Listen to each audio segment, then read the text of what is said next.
Saudara, Sekjen PD Perjuangan Hasto Kristianto diperiksa KPK sebagai saksi dalam kasus dugaan korupsi jalur kereta api di Direktorat Jenderal Perkeretaapian Kementerian Perhubungan.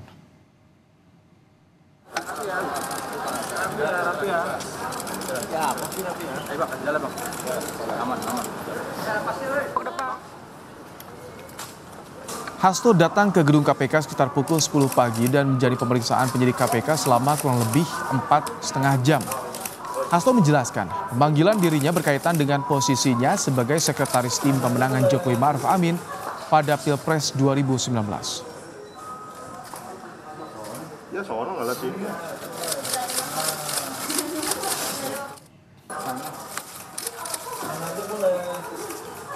Dalam pemeriksaan, Hasto membantah ada pertanyaan soal aliran dana ke dalam kasus korupsi DJKA Kementerian Perhubungan.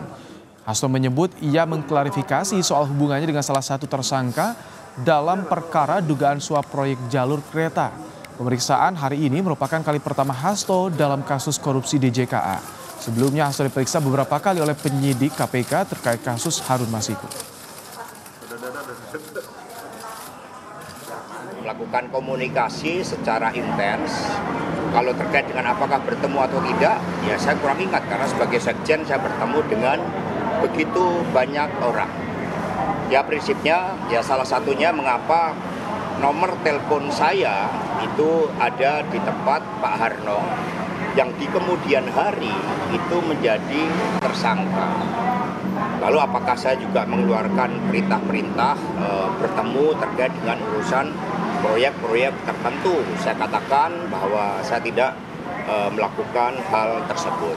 Tidak ada aliran dana ya. Jadi tidak ada aliran dana.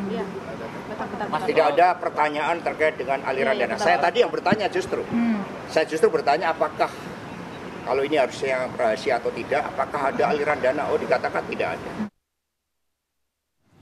Lebih lengkap terkait pemeriksaan perdana Sekjen PDIP Hasto Kristianto sebagai saksi kasus korupsi DJKA di KPK, kita terhubung dengan jurnalis Kompas TV ada Kika Madona.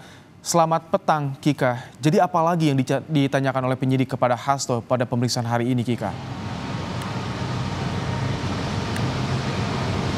Ya Ibrahim dan juga saudara, jadi tadi ada 21 materi pertanyaan yang ditanyakan kepada Hasto Kristianto oleh penyidik KPK terkait dengan kasus DJKA ini. Dan kalau tadi juga sempat dikonfirmasi dalam pernyataan sebelumnya oleh Hasto Kristianto terkait dengan apa saja yang juga kemudian ditanyakan, apakah juga menyangkut dengan aliran dana kepada partai, hal ini kemudian dibantah oleh Hasto Kristianto. Jadi materi pertanyaan yang juga kemudian diajukan kepada Hasto Kristianto hari ini adalah seputar bagaimana hubungannya dengan salah satu tersangka dugaan kasus suap dari kasus DJKA, di mana pada saat itu menyangkut nama Direktur Prasarana Perkeretaapian DJKA Kemenhub, yaitu Harno Trimadi. Ini yang juga kemudian didalami oleh KPK, apa hubungan dari Hasto Kristianto dengan Harno Trimadi di sini. Di mana tadi dikonfirmasi oleh Hasto bahwa ia tidak mengenal para tersangka dari kasus DJKA.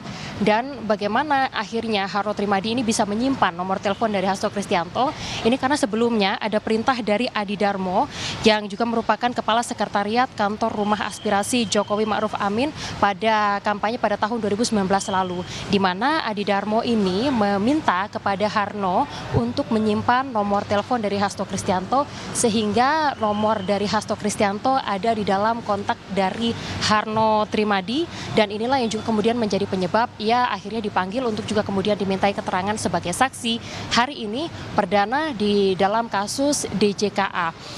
Konfirmasi ini berlangsung mulai dari pukul 10 pagi sampai dengan sekitar pukul 2:30 sore tadi, kurang lebih selama 4,5 jam Hasto Kristianto diperiksa oleh KPK, dan ini adalah pemeriksaan pertama Hasto Kristianto terkait kasus DJKA. Kita tahu sebelumnya Hasto Kristianto juga sempat dipanggil oleh KPK untuk juga kemudian dimintai keterangan, namun untuk kasus yang berbeda, yaitu untuk pencarian Harun Masiku.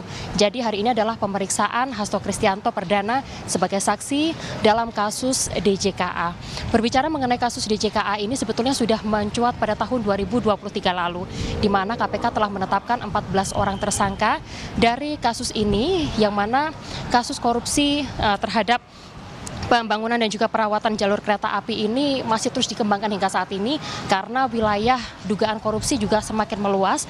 Di antaranya adalah di wilayah Jawa bagian tengah, Jawa bagian barat dan juga Jawa bagian timur serta Sumatera dan juga kemudian wilayah Sulawesi. Inilah yang membuat akhirnya KPK masih terus mengembangkan kasus ini, dan untuk modus yang juga kemudian dilakukan dalam kasus dugaan suap terhadap DJKA ini adalah modusnya berupa tender dengan nilai proyek hingga mulai dari puluhan hingga ratusan miliar rupiah. Sampai saat ini 14 orang sudah ditetapkan sebagai tersangka. Demikian Ibrahim, kembali kepada Anda. Baik, terima kasih Kika Madona untuk laporan Anda langsung dari gedung KPK di Jakarta.